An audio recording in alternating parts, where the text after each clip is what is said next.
주민센터 직원분들이 가입 여성이 있는 집마다 이제 전화를 해서 혹시 마지막 생일이 어떻게 되세요? 네?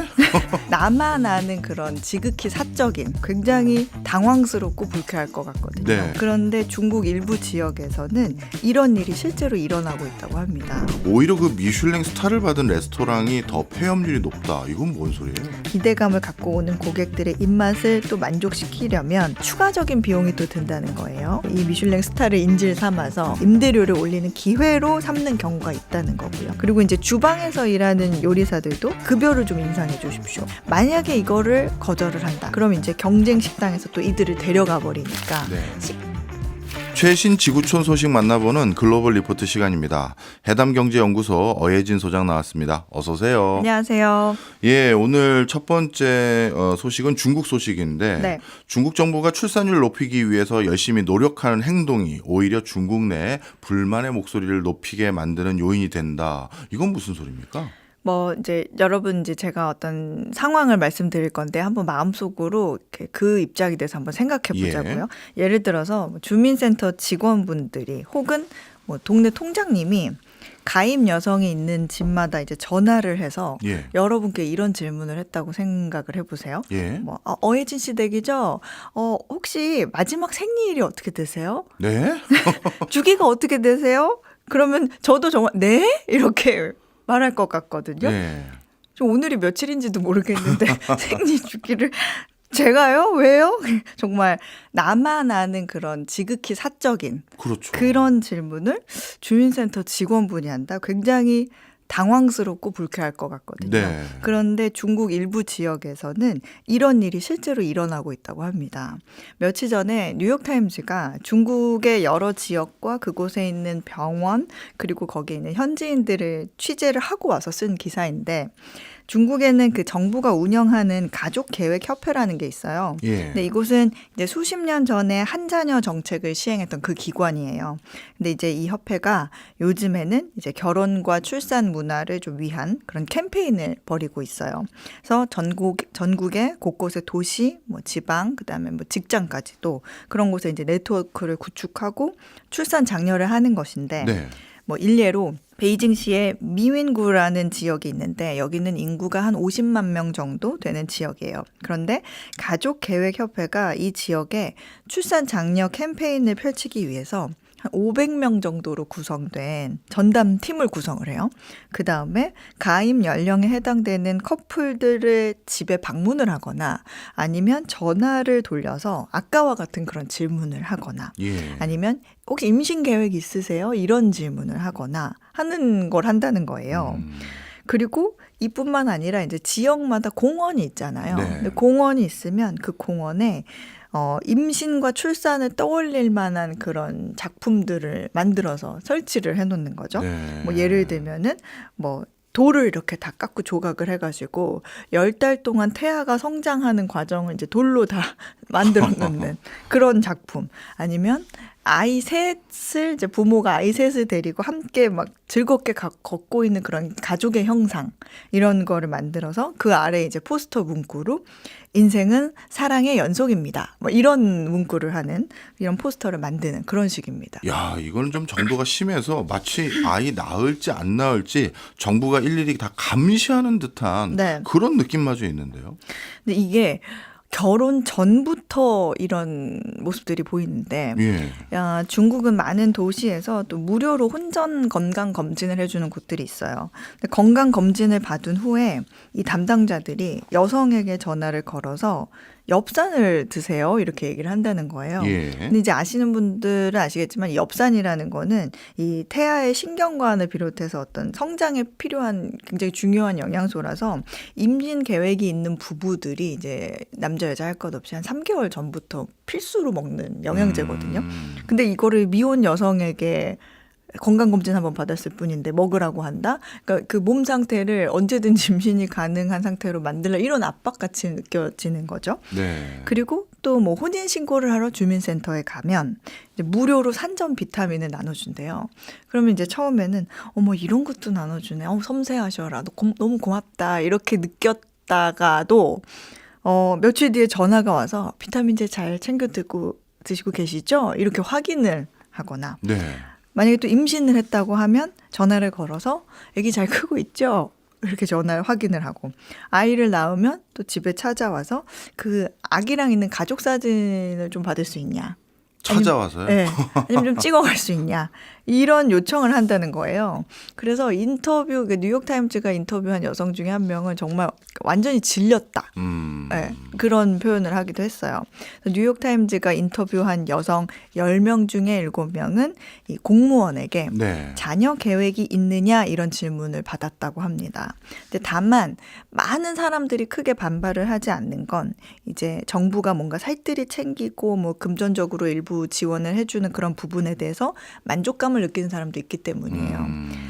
중국 같은 경우에는 이제 임신이 확인될 경우에 그 지역 보건소에 임신 등록을 해야 돼요. 네. 예를 들어서 뭐 베이징시 시민이 임신을 하고 그 기관에 임신 등록을 할 경우에는 그 베이징 뭐 모자 건강 수첩 이런 게 발급이 되는데 그러면 임산부마다 고유의 그 식별 코드가 생겨요. 예. 이 코드로 이 임산부가 제때 검진을 받는지 아니면 분만을 했는지 이런 거를 관리를 하는 거죠. 네. 말씀 쭉 듣고 보니까요. 야, 중국이 어떻게 보면 출산율을 올리기 위해서 정말 처절한 노력을 하고 있구나라는 생각이 드는데 네. 그건 그만큼 중국의 출산율도 많이 낮다 이런 얘기겠죠? 네, 뭐 출산율로 따졌을 때 뭐 우리나라보다 낮은 곳은 없지만 예. 중국도 굉장히 심각합니다. 지난해 기준으로 출산율이 1.0, 그러니까 한 명이에요. 네. 인구 안정 유지에 필요한 우리가 출산율 많이 들어보셨을 텐데 2.1%. 예. 근데 이거보다는 훨씬 낮죠. 게다가 2022년부터는 60여 년 만에 처음으로 인구가 줄기 시작해서 지난해까지 2년 연속 인구가 감소를 했어요. 그러니까 저출산이 사실 세계적인 추세이긴 하지만 중국의 인구 감소와 또 출산율 저하는 어떤 그 과거에 중국이 했던 산하 정책 이게 주요한 원인 중에 하나로 지목이 됩니다. 그 산하 정책하면 1978년부터 2015년까지 이 한자녀 정책을 또 추진을 했다가 2016년에 2명 그리고 2021년에는 3명으로 출산 상한선을 높이죠. 예. 근데 문제는 그 1명 이상 낳으면 벌금을 내거나 뭐 실직을 하거나 낙태를 피하기 어려웠던 그 한자녀 정책 시절에 태어난 사람들이 지금의 가입 연령이라는 거예요. 근데 그 당시에는 이제 하나 이상을 낳게 되면 호적에 등록하지 않고 숨겨서 키웠거든요. 예. 뭐 형제의 자녀를 올리거나 아니면 부모님한테 그 시골로 보내서 몰래 키워야 하는 그런 상황이었는데 그러다 보니까 그 당시에 아이들이 어린 시절 내내 뭔가 당국에 걸릴까 봐 이모를 아버지라고 해야 되는 네. 뭐 삼촌을 아버지라고 해야 돼 그런 어머니라고 해야 돼 뭐 그런 상황이 되니까 또는 아기가 어머 동생이 또 하나 태어났네 이랬을 때는 그거에 대한 두려움 예. 뭔가 불안감 이런 거를 느꼈던 세대가 여전히 그 감정이 이제 남아 있어서 아이 낳기를 꺼려한다는 분석이 있어요. 그러니까 전 세계 공통적으로는 사실 느끼는 어떤 양육비 부담도 있을 테고 뭐 일에 대한 업무적인 열정이나 이런 것도 공통된 요소가 있잖아요. 근데 그거 외에도 중국은 그런 감정도 있다 이런 분석이 있습니다. 그리고 또 당시에 그 하나만 낳다 보니까 아들을 낳아야 한다 이런 남아선호 사상이 예. 있었기 때문에 딸일 경우에는 뭔가 낙태를 하는 경우가 많았어요. 네. 그러다 보니까 그 결과 현재 중국은 여성이 남성보다 한 3천만 명가량 적다 그래요. 이야. 요거를 다시 얘기를 하면 아이를 낳을 수 있는 예비 엄마들이 부족하다는 거죠. 그렇네요. 뭐 나름 중국도 뭐 출산율이 낮아지는 것들이 걱정되니까 이런 조치를 하긴 하겠지만 중국은 너무 과한 것 같고요. 중국이 적합한 사례는 아닌 것 같고 하지만 우리나라에서도 이런 지적하시는 분들이 계시거든요. 우리가 결혼해서 애를 낳을지 안 낳을지는 우리 부부의 선택인데 국가가 자꾸 미디어를 통해서 저출산이 문제입니다. 그것 때문에 국가가 큰 문제입니다. 이런 얘기를 하니까 우리에게 보이지 않게 강요하는 것 같고 우리가 뭔가 나쁜 일을 하고 있는 것 같이 몰아서 저도 그게 기분이 상해요. 네. 라고 얘기하는 분들이 많은데 야 중국은 더 어마어마하네요. 네, 그래서 지금 말씀하신 그 부분이 예. 그 뉴욕타임즈에서도 그 기사가 지적한 부분이에요. 예. 그러니까 중국 정부도 여느 국가처럼 이제 출산 장려를 위해서 다른 국가들 하는 거 다 합니다. 뭐 세제 혜택도 주고 주택 보조금도 주고 뭐 셋째 자녀를 출산할 때 좀 지원금도 주고 다양한 정책을 시행하고 있는데 이제 일부 여성들은 앞에도 잠깐 말씀드렸지만 정부가 나를 굉장히 관심 있게 돌보고 뭐 지원을 하고 있다 이런 마음을 갖고 있고 또 일부는 어떤 정부의 이거는 과도한 간섭이다 이런 불만을 품고 있죠. 그래서 해외에서는 이제 나라 밖에서는 인구 통계학 관련 뭐 전문가들 뭐 이런 사람들이 과거에 이제 중국이 출산을 뭐 1명, 2명 이렇게 정부가 통제했을 때의 그 사고 방식을 지금의 정부가 계속 가지고 가고 있는 게 좀 문제 같다. 출산이 어떤 이 개인의 선택이 아닌 마치 공공의 책임인 것처럼 그렇게 여기는 어떤 중국 정부의 사고방식이 변하지 않은 것 같다 이렇게 지적을 하죠. 근데 이제 다만 이런 중국 정부의 조급한 모습들은 그만큼 이제 중국의 뭐 출산율 저하, 뭐 급격한 고령화, 그다음에 인구 감소로 인한 어떤 지금 중국이 느끼고 있는 사회적 영향이 매우 심각하다 이런 반증이기도 하죠. 네, 알겠습니다. 뭐 출산율 저하는 모든 나라의 고민이지만, 중국은 이것도 좀 유별나게 대응하는 것 같은 느낌을 많이 받게 되네요. 이번에는 다른 얘기 좀 해보겠습니다. 미슐랭 레스토랑 얘기 좀 해보려고 하는데요. 네. 요즘 뭐 일부 OTT에서 하고 있는 프로그램 때문에 셰프라는 직업이 진짜 가장 핫해지고 있는데 네. 그 중에서도 뭐 아주 검증받은 셰프다 그러면 미슐랭 레스토랑의 셰프, 우린 이렇게 부르는데 오히려 그 미슐랭 스타를 받은 레스토랑이 더 폐업률이 높다. 이건 뭔 소리예요? 네, 요즘에 그 OTT에 나오는 뭐 흑백 요리사 예. 그런 프로그램이 굉장히 대단한 인기를 끌었죠. 근데 이제 여기 나오는 그 심사위원 중에 한 명이 그 국내 유일의 뭐 미슐랭 3스타 레스토랑의 셰프로 이제 소개가 되면서 네. 많은 사람들이 그 미슐랭 레스토랑에 대한 관심이 좀 커졌어요. 근데 이제 영국의 경제 주간지 이코노미스트도 이 프로그램을 봤나 봐요. 예. 며칠 전에 이런 기사가 나왔는데 어떤 기사였냐면 미슐랭 스타의 저주라는 제목의 기사를 올려가지고 주목을 끌었는데 이 기사의 내용이 어떤 거냐면 미슐랭 스타를 받은 레스토랑은 문을 닫을 가능성이 높다라는 내용이었어요. 예.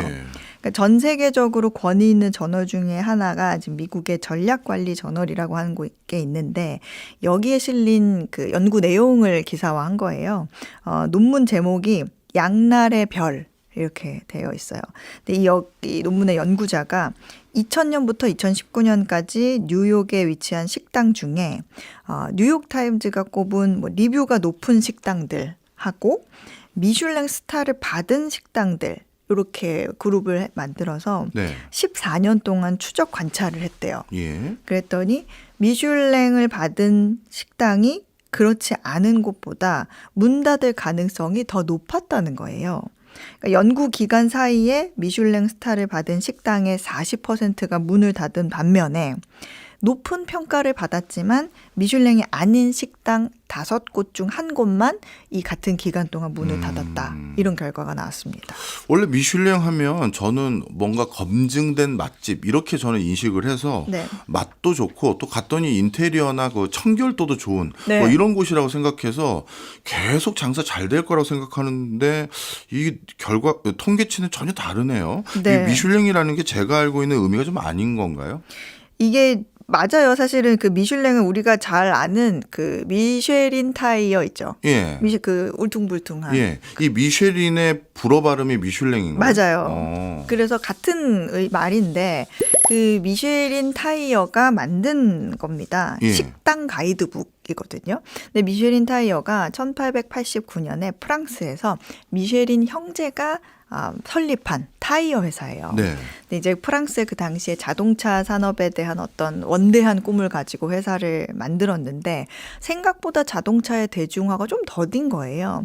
근데 이 형제가 이제 회사가 잘 돼서 돈을 벌려면 자동차의 대중화가 빨리 돼야 되는데 그럼 우리가 이걸 어떻게 조금 촉진을 할 수 있을까 고민을 하다가 사람들이 자동차를 많이 타야 되니까 자동차 운전자를 위한 가이드북을 한번 만들어 보자. 네. 그래서 프랑스 지역 곳곳에 지도를 또 싣고 그다음에 타이어 교체하는 방법도 적어내고 그다음에 주유소의 위치 그다음에 자동차를 타고 가면서 들릴 만한 쉼터, 아니면 식당 정보, 이런 유용한 정보를 가득 실은 그 빨간색 작은 가이드북을 만들어서 무료로 배포를 해요. 예. 근데 이거를 20년 동안 다 무료로 계속 배포를 하다가 예. 1920년부터 유료로 판매를 하기 시작합니다. 그러니까 유료니까 조금 더 업그레이드를 해야 될 것 같으니까 이제 파리의 뭐 유명한 호텔 목록, 그다음에 특정 카테고리에 따른 레스토랑 목록, 이런 거를 작성을 해요. 근데 식당들은 그 어떤 식으로 취합을 했냐면 미쉐린 타이어의 영업사원들이 프랑스 전역을 영업하러 돌아다니면서 직접 먹어보고 어머 여기 맛있네 하고 이제 체크해놨던 곳, 그런 곳들을 모아가지고 실은 거라서 검증된 맛집이었던 거죠. 예. 그래서 가이드북에 실린 그 식당 정보의 영향력이 날로 커지는 거예요. 어머 진짜 여기 맛있더라. 여기 예. 소개된 거는 다 맛집이더라. 그러면서 이게 우리께 영향력이 좀 커지고 있네라고 깨달은 미쉐린 형제가 이 기회를 놓치지 않고 이걸 더 발전을 시켜요. 그래서 미식의 일가견이 있는 요리사, 소믈리에를 모아서 그 당시에는 이제 미스터리 다이너라고 불렀어요. 예. 오늘날에는 미슐랭 인스펙터 이렇게 만들어서 불리는데 비밀리에 식당을 방문을 해서 리뷰를 한 거죠. 네. 1926년부터는 이 평가가 좋은 식당에 별을 부여를 했는데 시간이 지나면서 별을 1, 2개, 3개까지 점수화를 했고 예. 1936년에는 이 별점의 순위 기준도 좀 발표를 하는 뭔가 체계적인 구조를 갖추기 시작합니다. 그래서 오늘날 미슐랭 원스타 그러면 요리가 훌륭한 레스토랑, 네. 투스타, 그럼 요리가 훌륭해서 멀리서도 찾아갈 만한 가치가 있는 레스토랑. 쓰리스타, 그럼 요리가 매우 훌륭하고 비교할 수 없는 식사 경험을 제공하며 특별히 식당을 위한 여행을 떠날 만큼 가치가 있는 레스토랑. 이렇게 정의가 되고요. 예. 올해 기준으로 미슐랭 3스타를 받은 전 세계 레스토랑은 유럽의 92개, 예. 아시아의 41개, 미국의 13개 등 총 146개에 이릅니다. 근데 매년 그 등급을 재평가하기 때문에 별을 유지하기 위해서는 그 음식의 수준도 계속 유지를 해야 되죠. 미슐랭의 그 스타가 무슨 의미인지 이제 이해를 하게 됐는데요. 네. 그런데 원스타인지 투스타인지 이건 누가 정해주는 겁니까? 이게 그 미슐랭 그 인스펙터라는 그 사람들이 네. 철저히 비밀리에 움직이는데 그래서 몇 명이 고용되어 있고 몇 명이 어디에서 활동을 하는지도 밝혀진 바는 없어요. 근데 이제 전 세계 45개 지역에서 25개 국적을 가진 다양한 연령대의 남녀가 곳곳에 파견돼서 활동을 한다. 요 정도는 알려져 있고요. 예. 그다음에 이 사람들이 풀타임 정규직입니다.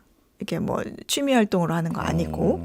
그래서 자발적으로 그 미쉐린 가이드에 지원을 해서 심사를 거쳐서 뽑는데 매년 8,000건의 지원서가 들어온대요. 네. 근데 지원 자격이 요리사, 소믈리에, 호텔리어로 10년 이상 경력을 쌓은 사람만 가능하고요. 네. 그다음에 새로운 심사관이 어쨌든 뽑혀서 됐어요. 그러면 최대 2년 동안은 이제 먼저 한 선배들이랑 같이 다니면서 어떤 동일한 기준점으로 심사하는 방법을 익힌다고 합니다. 엄격하게 선발하고 또 과정도 이수해야 되는 거네요. 네. 그리고 이 심사관들은 자신들이 평가를 위해서 필요한 만큼 그 하나의 식당을 방문을 하는데 예. 이제 티가 나면 안 되잖아요. 그렇죠. 그러니까 이제 혼자서도 갔다가 둘이도 갔다가 단체로도 가요. 그리고 뭐 예약자명 같은 것도 요새는 이제 어플로 다 하니까 뭐 다른 사람 이름으로도 하고 번호도 다른 사람으로 바꾸고. 근데 모든 요리가 어떻게 일관된 높은 수준인지 알아야 하니까 시즌 내내 점심, 저녁, 주말, 주중 모두 간다고 합니다. 엄청 먹어야 된대요. 네. 그 심사 기준이 뭔가 재료의 품질, 요리 기법, 맛의 조화, 또 셰프가 메뉴를 통해서 전달하고자 하는 그 감정. 그 우리 그 유명한 말 있잖아요. 심사위원이 여기에서 어릴 적 추억이 생각난다. 맞아요. 그런 얘기 있잖아요. 그런 거. 그다음에 뭐 레스토랑의 일관성 같은 그런 5가지 정도가 가장 중요한 요소라고 합니다. 근데 요즘은 이제 스마트폰이 생겨서 굉장히 좀 편해졌지만 과거에는 이제 옆에 수첩을 놓고 적으면 또 티가 나잖아요. 예. 뭐 저 사람 뭐 그런 건가 봐 하니까 음식의 서비스나 맛이나 분위기 그리고 심지어는 뭐 화장실의 뭐 위생 상태 같이 세부 사항을 이제 메모를 하지 않고 다 기억을 해야 되는 거예요. 그런 능력이 필요했다고 해요. 그리고 이제 별을 몇 개 줄지는 이제 한 사람이 가서 정하는 건 아니고요. 이제 팀이 구성되어 있는데 팀 전체가 만장일치로 결정을 해야 돼요. 근데 엇갈릴 수도 있잖아요. 예. 그러니까 의견이 합의에 이를 때까지 추가 방문을 또 계속 한다고 합니다. 네.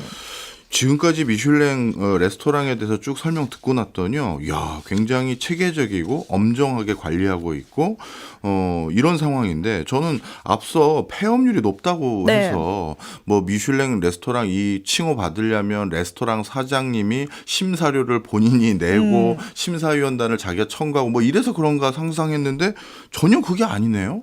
근데 왜 폐업률이 높은 거예요? 일단 아시아에서는 뭔가 그런 일이 폭로가 된 적이 있어서 좀 어떤 신뢰감의 문제가 있기도 했었어요. 예, 예. 근데 뭐 어쨌든 사실 미슐랭 스타라는 거는 하나라도 받으면 이게 통계적으로 봤을 때 구글 검색 강도가 한 30% 정도 더 올라간대요. 예. 미슐랭 스타를 가장 많이 받은 그 프랑스의 요리사 중에 조엘 로부숑이라는 사람이 있는데 이 사람이 세계 여러 도시에서 식당을 운영하면서 매출을 분석해 봤더니 미슐랭 스타 하나를 받으면 매출이 20%, 두 개를 받으면 40%, 세 개를 받으면 매출이 2배가 올라간다. 이렇게 얘기를 했어요.